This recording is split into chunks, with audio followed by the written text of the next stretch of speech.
Our industry has been focused on looking backwards. It's focused on compliance, getting you through the audit, getting the 990 done so that you can check all the boxes.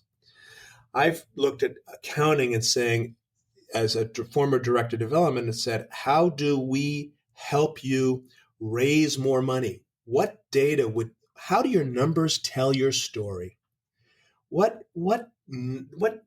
information would be valuable for a foundation to be able to justify the increase of your gift last year by 1.5 times their highest previous contribution?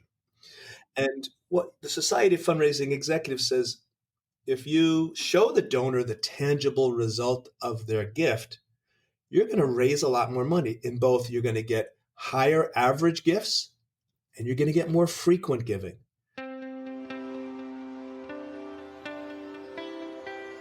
Are you looking for ways to shorten your marketing learning curve and help your organization survive and thrive? Welcome to Relish This, the Purpose Marketing Podcast, a show for purpose-focused leaders who want to use marketing techniques to fuel their organization's growth.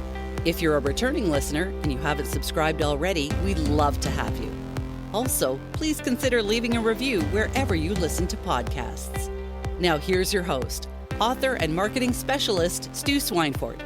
Hey everybody, Stu here. My guest today is Stephen King, and he is the founder and CEO of GrowthForce. And if you think that a discussion about financial planning and financial management is going to be not completely fun-filled and full of just amazing advice, then hold on to your seat, because this episode is for you.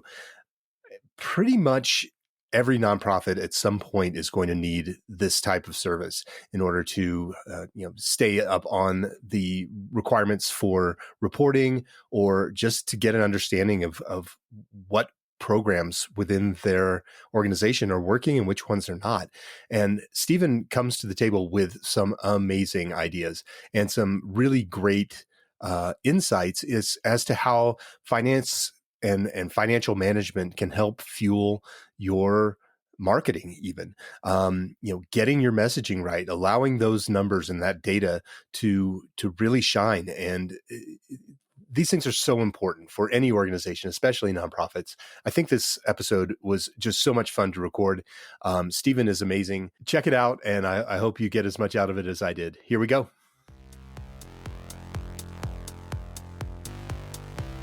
Good afternoon, Stephen. How are you doing today? Doing great, Stu.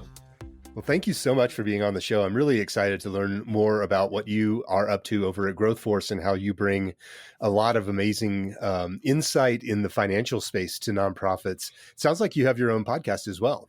I do. Yeah, I have a podcast. It's called Path to Profits, and it's designed, I believe that nonprofits need to run like a well-run for-profit. And the only difference is you reinvest the profits back into the mission and creating more outcomes. So, part of what I try to do is to take the lessons of successful business and help a nonprofit be able to apply them to their organization. Yeah, I think that's really a great way to think about it. Nonprofit businesses are in fact businesses. And so they having some of those insights and understanding of the finance piece is so important. Where are you calling in from today? I am in Kingwood, Texas. I'm a New York City boy who got transplanted to a livable forest in Northeast Houston. And I got to say, it's one of the best things that happened here. We love it in Kingwood, Texas. Oh, neat. That sounds like a very interesting move to go from New York to Texas, but I'm happy that you're enjoying it there. How did you get into the nonprofit space? Well, I feel like I've always been in the nonprofit space. I'm a eldest son of 2 Irish immigrants off the boat, and every single Sunday in the fall, we were out raising money for the Columban Fathers and selling raffle tickets. And anytime anybody was sick in the community, my Uncle Jerry and Aunt Bridie had a raffle going to raise some money. And so it's kind of in your blood that you need to be great, have gratitude for all your blessings and give back. My first real volunteer job ended up turning into my real job. I got involved with Amnesty International as a student area coordinator. For a couple of years, I was responsible for helping coordinate about 60 high schools in the New York, New Jersey, and Connecticut tri-state area. And then I was at Ernst & Young, where I was a manager of accounting system design and as a volunteer. And they asked me to become their chief financial officer, or I should say officially the deputy executive director for finance and administration. So That's a fancy title. it was cool, man. At age 29, I got to report to the executive director of the world's largest human rights organization and do what I loved, which was accounting for an organization that I was already passionate about. Yeah, that's so important. I think, in the nonprofit space and business space in general, just being able to align that kind of business culture with your own personal ideals is fantastic. That's great that you learned that at such a young age and were able to experience that. Yeah, I feel really blessed. I mean, I was responsible for anything that was not related to human rights. So finance, fundraising, IT, HR, facilities in 7 cities. But what was really interesting is after doing that for 4 years, and I joined 2 weeks in 1989, which was like 2 weeks after Bruce Springsteen and Sting and U2 and Peter Gabriel finished a worldwide Human Rights Now tour. Can't forget Tracy Chapman. Right. And Amnesty grew from 6 million to 18 million in revenue in a year and a half. Whoa. And you were in charge of handling all that growth. That's fantastic. Yeah, that was my job. And it was really great. I mean, I just lived it, 7 days a week, going to visit grassroots activists and human rights activists across the country and sleeping on couches to help them kind of get organization around this massively successful accomplishment that Jack Healy made happen. And that's cool. When I got to age 33, I was there 4 years, and the accounting systems were done, and we put an HR policy in place, and everybody got a computer because they were all using typewriters when I showed up. And all that money we put to waste on a technology infrastructure. And then I'm a builder, so I was thinking, all right, I'm done. I went to Jack and said, I'm 33. I'm ready to be executive director of a nonprofit. And he said, the job of the executive director is to raise money. So you need to learn how to raise money. And 2 weeks later, Dee Ertikel came into my office. She was our director of development. She came in, she reported to me, she said, Dianne Feinstein has decided she wants to run for Senate. And she called, so I have to go.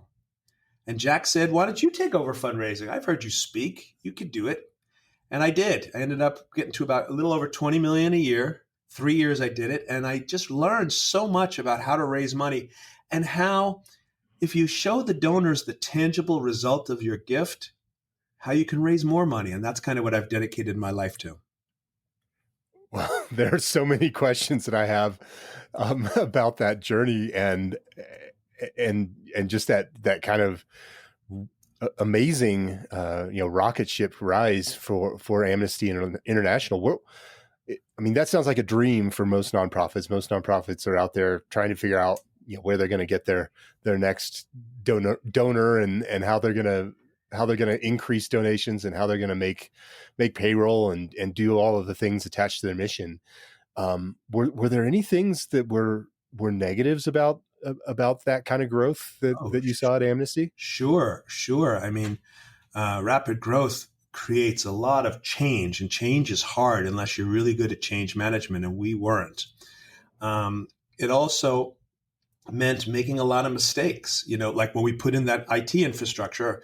First thing I did was wire the building to interconnect all the computers. Well, coaxial didn't go around corners well. It didn't work too well. So, but I think the good far outweighed the bad.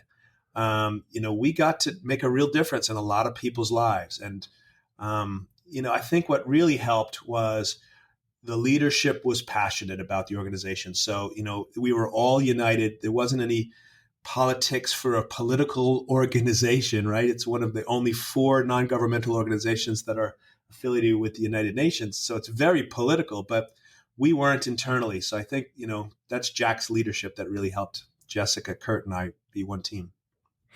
Yeah, that's great. I've heard people talk about getting great big windfalls like that, and how one way to help manage those is to kind of bank the big gains, and then budget kind of normal growth. Is that how you would recommend handling Yeah, a big windfall like absolutely. that? Absolutely. And we're actually doing that. I'm meeting with a client in an hour who has had a really good year. I guess the state needs to get rid of some money, so they're trying to do planning for next year. And that's exactly what you do. And we did it on Amnesty. Zero-based budgeting is one of the best concepts for a nonprofit. It came out of the Nixon administration, actually, on the government side. And basically what it means is you stack rank all of your programs, and you look at the ones that have the biggest impact on your mission. Which ones help you further your mission the most, ranked by a couple of drivers that are important to you, like which ones help you serve more people, if that's a primary goal? Or is it more important for you to figure out which programs help you increase the quality of the service you have to the existing people? Or which programs fill a need that no one else is doing? And which ones bring in money to help fund the other programs? And so by ranking the programs with a 1, 2, or 3, which ones are the best at this is 1, which ones are the worst at this is 3, and everything else in the middle is a 2. You can multiply those drivers, the increasing quality or serving more people at times, the number of how good are they at raising money, and all the ones are 1 times 1 times 1 become your best programs. Right. And all the 3s are 3 times 3 times 3 is a 27. Those are your worst programs. And that's allowed organizations that we work with to be able to kind of draw a line and say, okay, where's our operating funding level? How much can we afford to do without beating up on development and forcing the staff to work for low wages, and work backwards from there, so you can then start to make data-driven decisions about how to have a budget that furthers your mission the most. I really like the use of that math, because it's so telling when you have something that let's say it hits a 3 on more than one ranked factor. It really demonstrates how much of a negative effect that has on one's organization. So that's a really cool way of taking several variables and really applying the math to make those decisions most effectively. I love that approach. Yeah, it's the most successful organizations, for profit or nonprofit, make data-driven decisions, right? They have data to back up their gut, their emotions. Not to say that your gut or your emotions are not important. That's what got you where you are, but you can't just do it on what you feel. And so by having an objective measure, it allows, what's really interesting is how easy it breaks up. I do some work with an organization called the Village Learning and Achievement Center. It helps adults with learning disabilities live an inclusive life in the community. And so when the executive director was really struggling because we had a deficit and hard decisions had to get made. So by going in and doing this stack ranking, you could see natural divides, right? All the 1s and the 2s and the 3s are up together, and then you get to some 4s and 6s and 9s are together, and then 12s and 27s are at the bottom. And there was one program that just stood out. It was the only one that was really a 27. It was a program where the state of Texas was providing funding for some services for adults with learning disabilities. But the state of Texas is 49th out of 50 in funding for adults with disabilities. And we're here in Texas, right? So there's no state income tax. There's a mindset of small government, part-time legislator, and the program really wasn't the quality that the Village Learning Center was known for. And so by showing them that it didn't help attract new people, it didn't help increase the quality of, I'm sorry, it did help attract new people, but it didn't increase the quality of the services to the people they've got. And it didn't help with funding because it Hmm. cost more to deliver the quality service. It's $47 a day to deliver the services, and they only got $28 from the state. So the more you did, the more successful you were with this program, the bigger the drain. And Right. so by just seeing the data, it just makes it so much easier for an executive director who's, you're asking them to, which one of my babies do I get rid of? Right. Right. And she said, this really helped me not make it so hard. I was able to explain it to the parents. Yeah, it kind of reminds me of I don't know if you've heard of EOS or Traction. It's a I operating love system. EOS. Yeah, You yeah. know, But it Wickman, reminds me of that in terms of like a plus minus plus minus plus comma minus comma plus minus yes. in terms of ranking, and it takes the emotion out of things, because then you have a quantitative measure by which you can make decisions as opposed to having it all be about qualitative, and feeling. It standardizes that and makes it a lot less emotional. And this seems like a even more more quantitative way to do that, which I really like.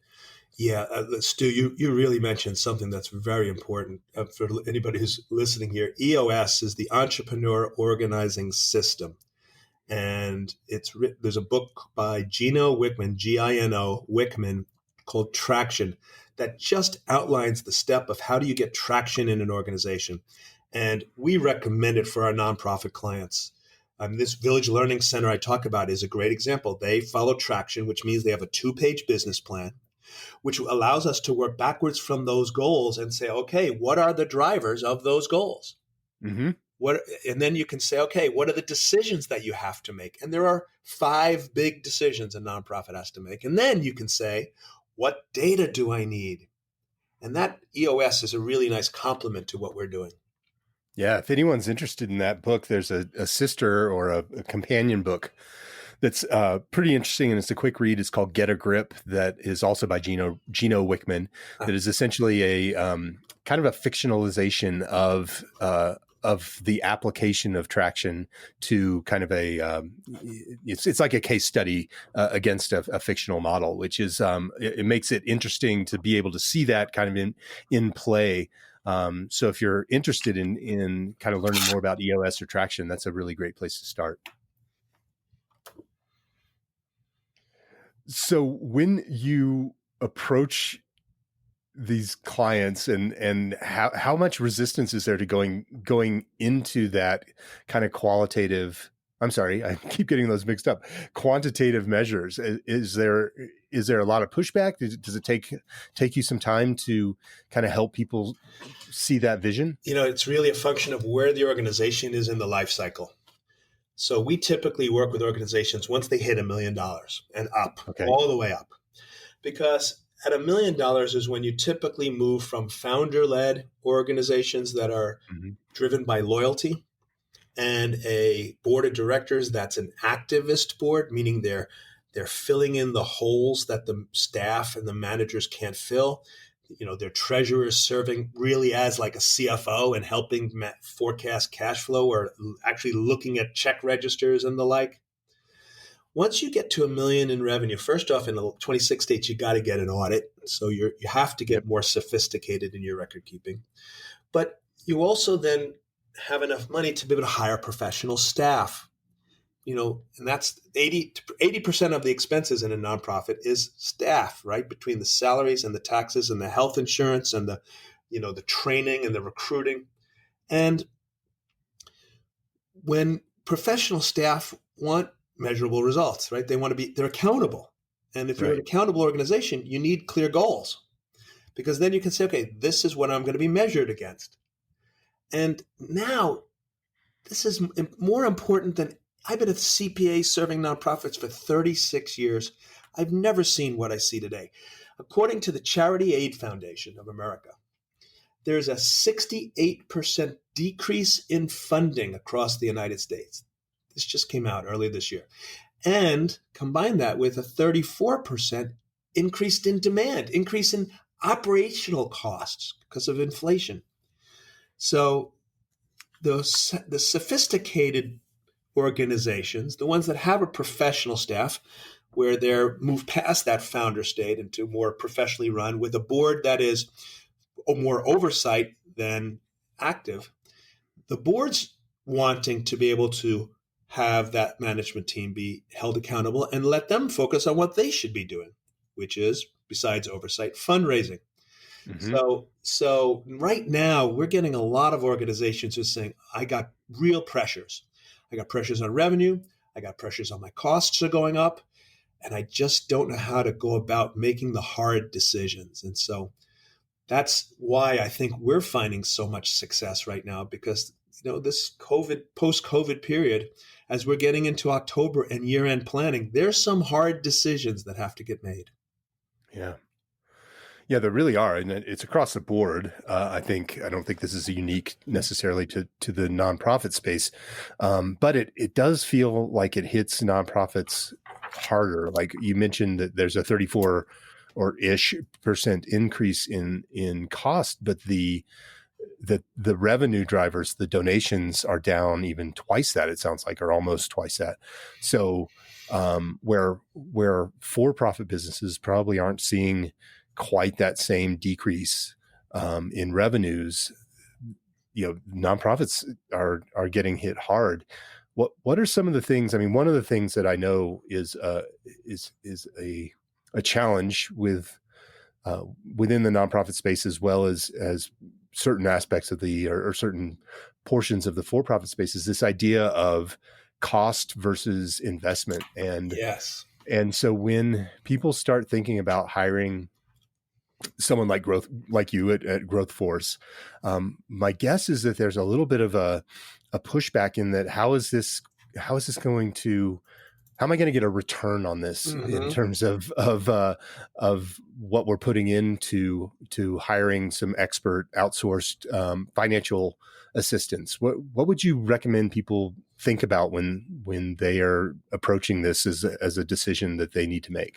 Well, one of the things I always like to say to our prospects is, unlike, I'm a CPA, I've been on the executive board of the Houston Society of CPAs and the board of Texas Society and the American Institute of CPAs Tech Advisory Group. I'm a CPA true and true, so I don't say this to demean my peers. Our industry has been focused on looking backwards. It's focused on compliance, getting you through the audit, getting the 990 done so that you can check all the boxes. I've looked at accounting and saying, as a former director of development, and said, how do we help you raise more money? What data how do your numbers tell your story? What information would be valuable for a foundation to be able to justify the increase of your gift last year by 1.5 times their highest previous contribution?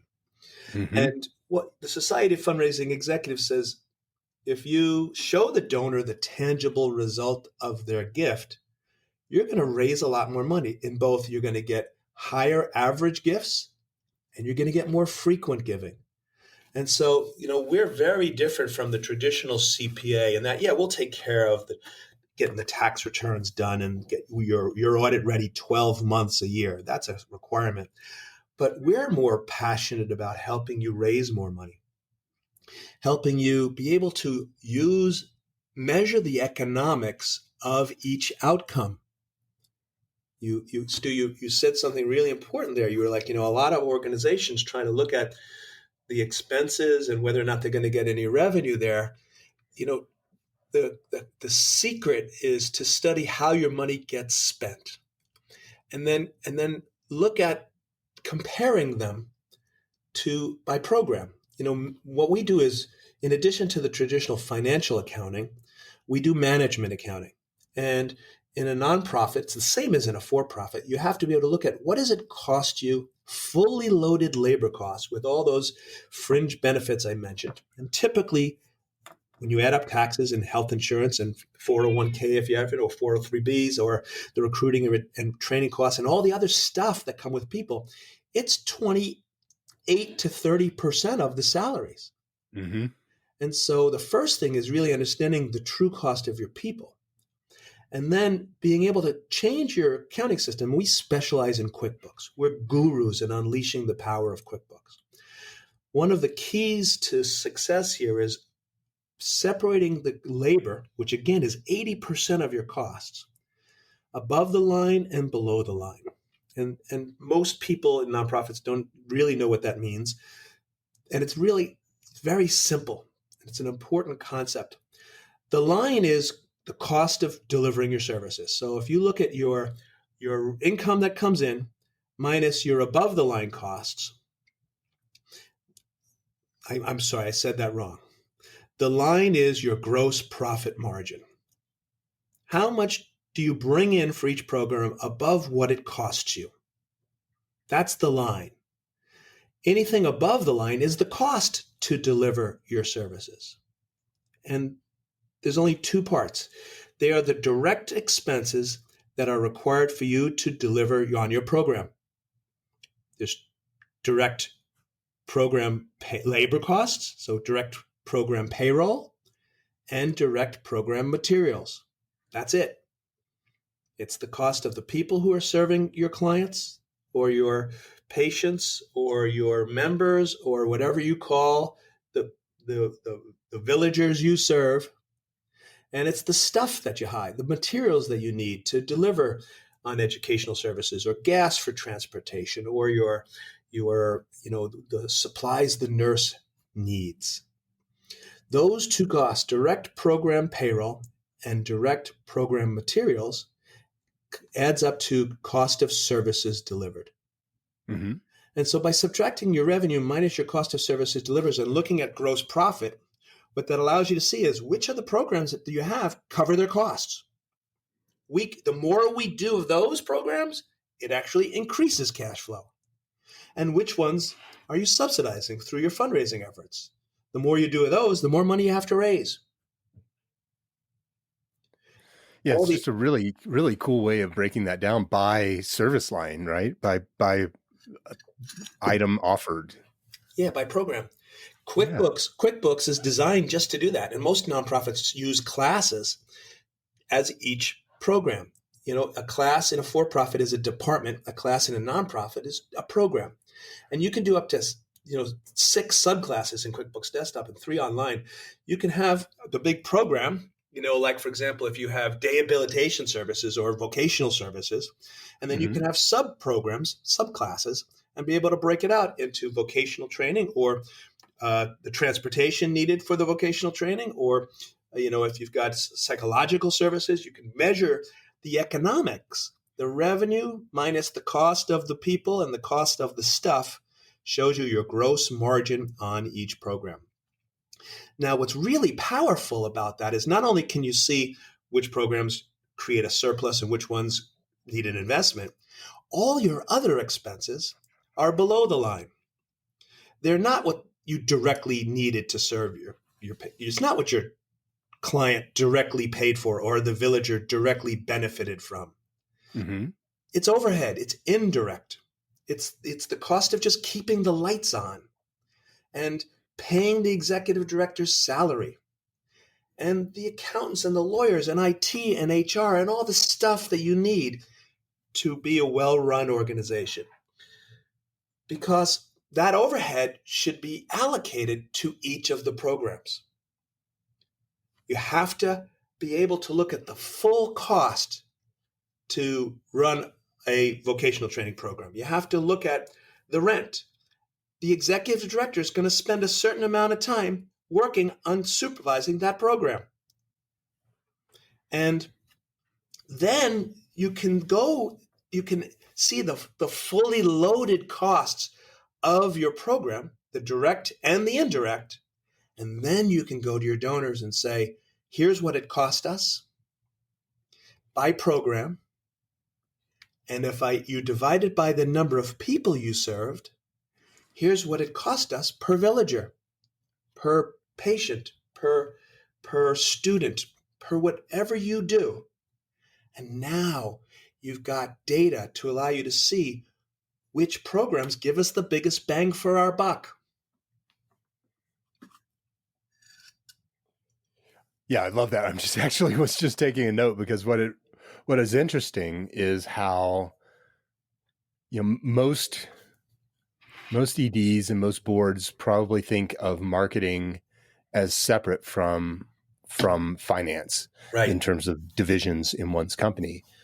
Um, but if you are thoughtful and a little bit clever about it, and have a good partner in your finance department, you can actually deliver data that then helps fuel your messaging and your marketing, which also helps fuel HR, and how all of these things are so interconnected that we tend to put them in silos. We tend to put things in buckets, but just thinking about the ecosystem of your organization and how all of the activities, whether those are direct program activities or like you mentioned, just indirect activities that maybe aren't fueling program growth necessarily, but they're all required for a healthy, thriving organization, and each of them can help kind of support and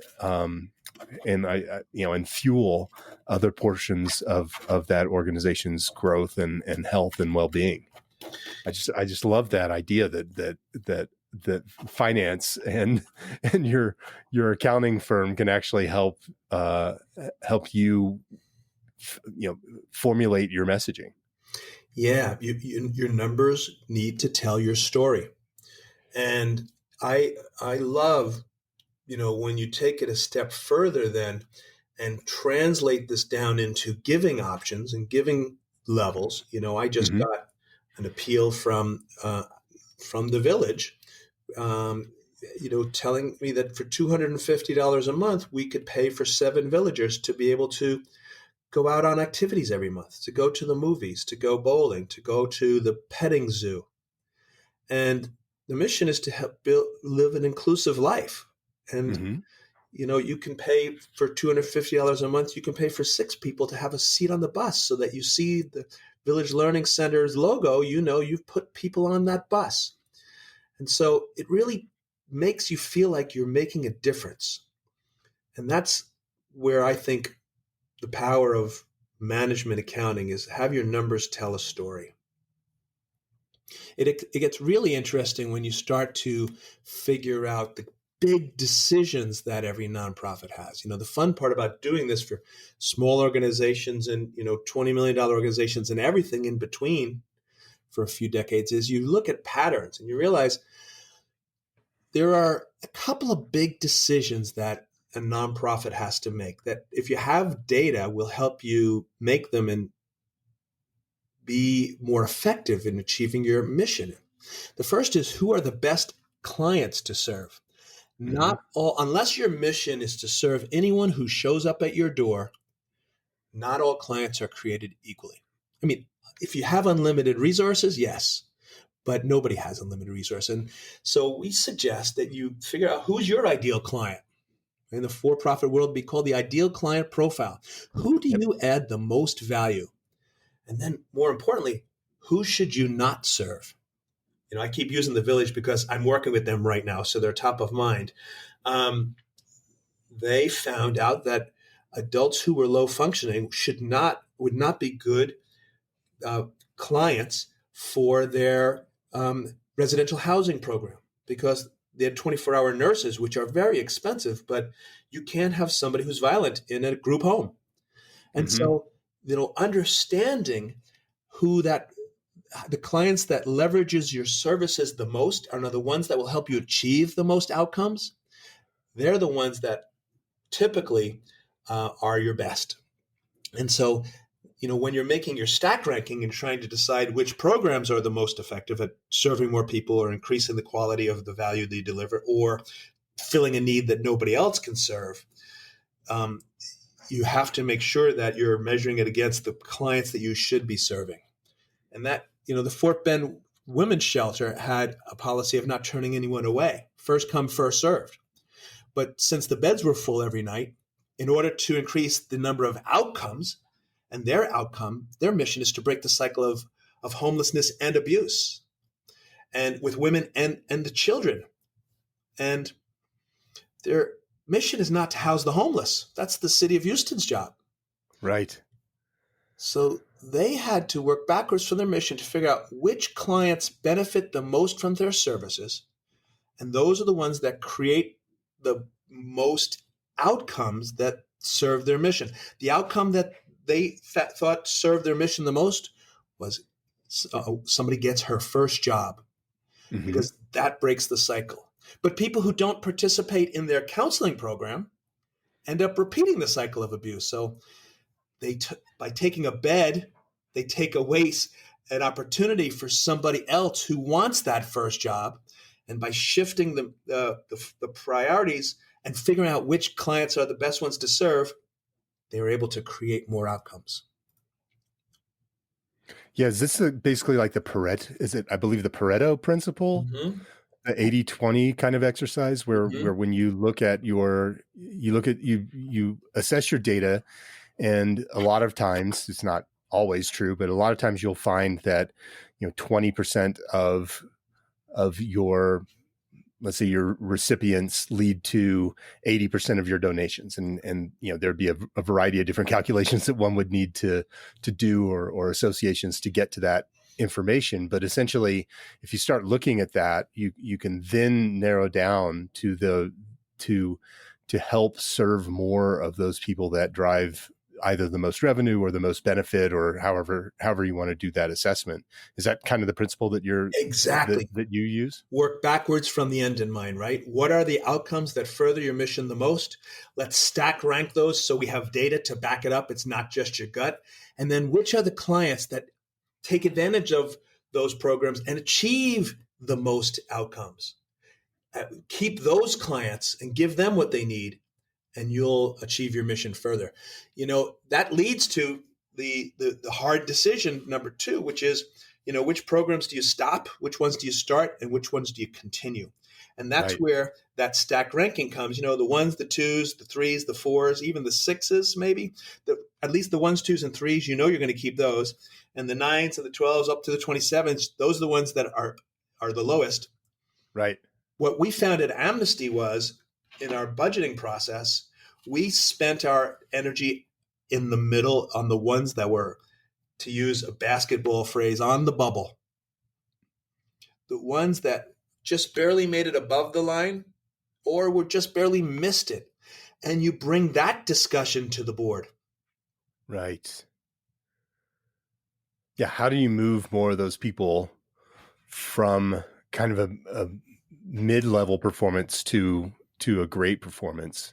And if all things even stayed equal and the same as they are now, do we have alignment about which are the highest priority programs? Because, if the Charities Aid Foundation of America is correct, nonprofits get hurt in a recession faster than anybody else.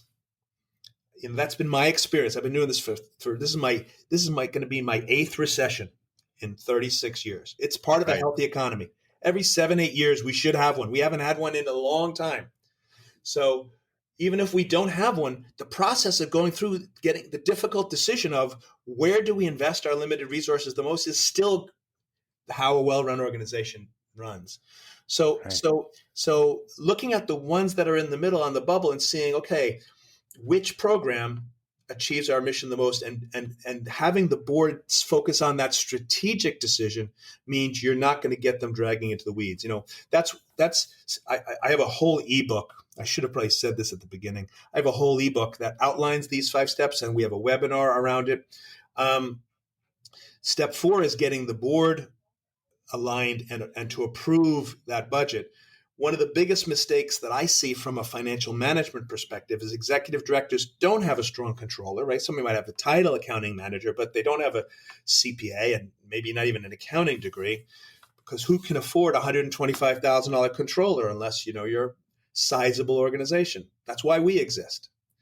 But the key is, if I've seen executive directors who just print out the profit and loss by class report and the company P&L and the balance sheet and give the whole 38 pages to the board. What happens then is they have to justify their existence. Why did I take 2 hours a quarter to come have this meeting. Let me find something. I have to speak up about something, and you end up with discussions around, why is the technology expense over $5,000 over? Is there something going on with your server? And now it's not a strategic board. They're down into the details. We've built this scorecard. It's a 3-page scorecard that allows you to have a 1-page P&L of every program, 1-page balance sheet, and 1 page of trends to show you the 5 most important drivers of every organization on 1 page over a 2-year trend. And if you keep your board at the high level, then you'll be able to get them freed up to be able to focus on how do you increase income. Because that's where I see most boards struggle. They were brought on because they needed somebody who was willing to volunteer as treasurer and do help with the books. Right. And now, as you move to a professionally run organization, the board has to help with providing resources. And if you don't have the cash, then you need to put them to work otherwise. And so what I've suggested is, your development office starts to use the board members to go out on donor calls and teach them how, especially the chair and the treasurer, teach them how to be able to to tell the numbers that tell a story. The other thing here is, if you want to bring in more money, study the past about what brought in more money in the past to make it decisions that are likely to increase it in the future. Right. What development activities bring in the most income per dollar spent, right? This is, I'm going to shift. I moved from the board now to development. So is that good with you, Stu? Yes, absolutely. It's because that's what I get excited about, is how do you raise more money? Right. The first thing is study the past to predict the future, right? So look at the return on investment of your development department. Just like in a for-profit, you would look at marketing. And are we getting an ROI on those Google ads? And how do you measure the ROI? Well, it's how much did you raise, total dollars raised, divided by total fundraising costs. So if you spent $1 and you got 5, you got a 500% ROI. That's pretty good. Yeah. So just by looking at the total dollars earned divided by the total dollars spent, lets you look at and compare and contrast each investment. And what you're going to find is, now remember, your biggest expense is people. That's 80% of it. So you got to allocate the time spent on the development activities to be able to see the true cost. When you find out what the cost is to have your staff running around town getting wine bottles for a silent auction, that is not a good moneymaker in most organizations. Right. Events are 5th in the order of value from fundraising. They are really, really important to be able to honor your donors, to have their name appear in a booklet and recognize and reward the ones who have contributed the most. But the event is not where you make the money. That may be when you collect the checks, but it's really for cultivating new donors, asking those major donors to bring somebody else and getting them to bid at the live auction, which is always good if you have a good gifts. But the way to raise the most money, 80% of giving, according to Giving USA, over 80% of giving comes from individuals. When you look at major giving and personal solicitation and estate planning, that's over 80% of where the money comes from. So what I see when I get new clients is their money's coming from foundations and the government, which is, right. It's the second or third biggest, but it's 10% and 8% because 80% is people. So if you're getting most of your money from government funding or from foundations, and maybe even some corporations, which is really low, big misconception that corporate America funds nonprofits. Right. The opposite is true. If you invest in individual donors and communicate the story of the mission and what those outcomes are that help you achieve that mission, and what the actual costs are and what their contribution will buy, then you're going to raise more money. You're going to be able to get, what I love is the monthly giving programs. That was something we Hmm. put in place. Sorry? Yes, absolutely. Yeah, we put that in place at Amnesty International. You give it a name, right? It's called the Sustainer Program. You give it a name like Partners of Conscience. That's what we called it Hmm. at Amnesty. And it allows you to weather the storm. Especially coming into, if we do have a recession, people are going to start looking at cuts. They're not going to be worried as much about $100 a month as they might be $1,000 at the end of the year. And what we recommend you do is you take your donors, not all of them, the ones that the development office is personally soliciting. Don't do this. Hmm. Let the personal solicitation is the best way to get money from individuals. You still have to tell them the story. You still have to show them the tangible result of their gift. But for the people that you don't have time to manage individually, you look at their highest previous contribution over the last 3 years, because that's kind of the relative range we're in right now. Right. And you multiply it times 1.5. So you got somebody gave you $1,000. You ask for 1,500. Right. Except you ask it per month. It's $125 a month. Right. And you show them that for $125, they get 3 villagers to be able to go out on activities, including bowling and movies and the petting zoo. And you send them a monthly reminder that you're debiting their bank account. Don't use credit cards because credit cards change and it's a hassle to have to get the new one. And it gives Yep. them an option to say, you know what, times are tough. I'm going to stop this one. But when it comes right out of the bank account, it's really easy. Hmm. And you send them an email of villagers on a bus and petting a llama, and their excitement as they were walking into the AMC movie theater. Yeah. And that helps you get a higher frequent gift and more and the higher average gift and more frequent giving. Yep. So Absolutely. that's what I Yeah, get excited about. we see that all the time in the work that we do. Is the easiest, quickest way to drive revenue is to play in that repeat and refer phase of the kind of the stakeholder life cycle, Mm-hmm. or their journey, and getting somebody to give again or to give regularly is vastly easier than to get a new person to give even a little. And then, like you just said, just reframing that conversation. Even if somebody, let's say they're a one time a year $100 kind of person and they feel pretty good about that, it's probably pretty easy to get them to give $20 a month instead. Just because of the emotional attachment to $20 versus $100.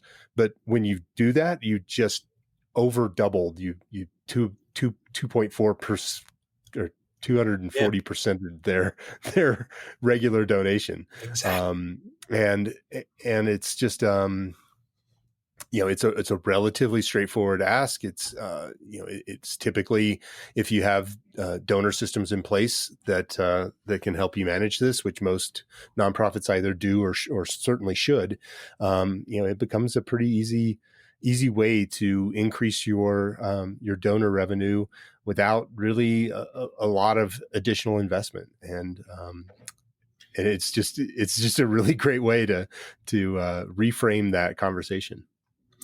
Yeah, it's also allows you to, a lot of organizations we see kind of struggle in August, September Mm-hmm. before the gala.